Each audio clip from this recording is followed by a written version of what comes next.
Buying a graphics card in 2026 can feel oddly stressful. Prices swing, model names get longer every year, and it's easy to overpay for performance you'll never actually use. Most people aren't chasing benchmarks. They just want smooth gameplay, stable performance, and something that won't turn into a regret 6 months later.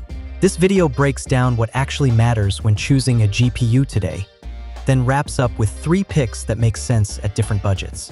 A budget option, a best value choice, and a no-compromise premium card. We've included updated links with the best pricing in the description below. The first thing that matters is performance at your target resolution, not peak specs. A card that looks impressive on paper can still disappoint if it struggles at the resolution you actually play at. The common mistake here is buying for 4K just in case, then spending most of your time at 1080p or 1440p where that extra horsepower goes unused. The second factor is memory and feature balance. VRAM capacity, upscaling support, and frame generation tools all affect how long a card stays comfortable to use. The mistake people make is treating any single number, like VRAM alone, as a deal breaker, instead of thinking about how features and settings work together in practice. The third consideration is ownership experience. Thermals, noise, power draw, and physical size. These don't show up in FPS charts, but they absolutely shape day-to-day satisfaction. A common mistake is ignoring case fit, PSU limits, or noise expectations until after the card is already installed. We looked across a wide range of popular options in this category. Many are solid, but once you factor in real-world reliability, ease of ownership, and overall value, a smaller group stands out more consistently, especially when you consider how these cards fit into normal gaming setups rather than idealized test benches. Here are the 3 picks that make the most sense for most buyers. For the best budget pick, we like the Asus Dual RTX 5068GB, typically in the mid-$300 range. This card hits a very real sweet spot for buyers who want modern performance without stretching into higher tiers. It delivers strong 1080p results, stays efficient and quiet, and avoids the instability or corner cutting that sometimes shows up at this price.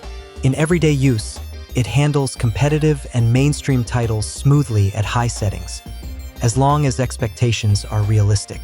The combination of NVIDIA's newer architecture and DLSS support helps the card feel more capable than raw specs alone would suggest, especially when aiming for fluid motion rather than maxed out visuals. Its efficiency is a big part of the appeal. Power draw stays modest, thermals tend to remain controlled, and the dual fan design fits easily into smaller cases without drama.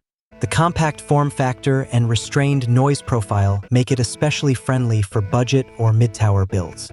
The main trade-off is the 8GB VRAM ceiling. In newer or heavier games, that means managing texture quality and being selective with ray tracing. As long as you're comfortable adjusting settings instead of leaving everything on ultra, the experience remains solid. Taken as a whole, this card offers a dependable, low-stress upgrade path that feels well-matched to its price. For the best value pick, the Gigabyte RX 9700 XT Gaming OC lands in the low $700 range and stands out as the most balanced option for most people. It delivers strong, rasterized performance that comfortably targets 1440p at high refresh rates, often rivaling or exceeding older high-end cards without requiring aggressive upscaling. Where this card really earns its value is consistency. It tends to run cool and relatively quiet for its class, even during longer sessions, reinforcing confidence in long-term use. Driver behavior and day-to-day stability are commonly described as predictable and trouble-free, which matters more than peak numbers once the novelty wears off. Physically, it's more manageable than many modern high-performance GPUs. The size and weight make it easier to fit into a wider range of cases without extra supports, reducing friction during installation or future upgrades.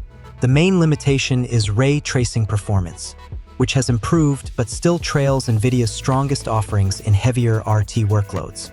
For buyers focused primarily on rasterized gaming at 1440p, that compromise is usually easy to accept.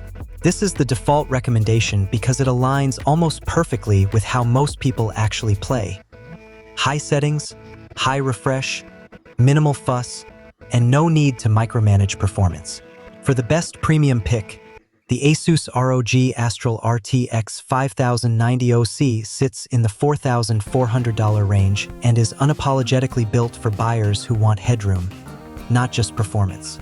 What you gain here is the ability to stack demands: 4K, ray tracing, VR, streaming, rendering, without needing to compromise or prioritize. The massive 32GB VRAM buffer dramatically reduces memory pressure in demanding scenarios, while the cooling and power delivery are engineered to sustain high clocks without erratic behavior. In practice, this translates to smoother worst-case performance, not just higher averages. Noise management is also better than expected for a flagship card. Cooling scales smoothly rather than aggressively, which matters during long gaming or work sessions. The result is a system that feels controlled rather than strained, even when pushed hard. The trade-off is significant heat output, which means good case airflow isn't optional. This card makes the most sense for enthusiasts running 4K or ultra-wide displays, VR or simulator setups, or workloads where GPU limits are the bottleneck. If budget isn't the constraint, it offers a level of freedom that simpler cards just can't match. We've included links to each of these options below with current pricing. Hopefully this helped narrow things down and make it clearer what actually fits your priorities.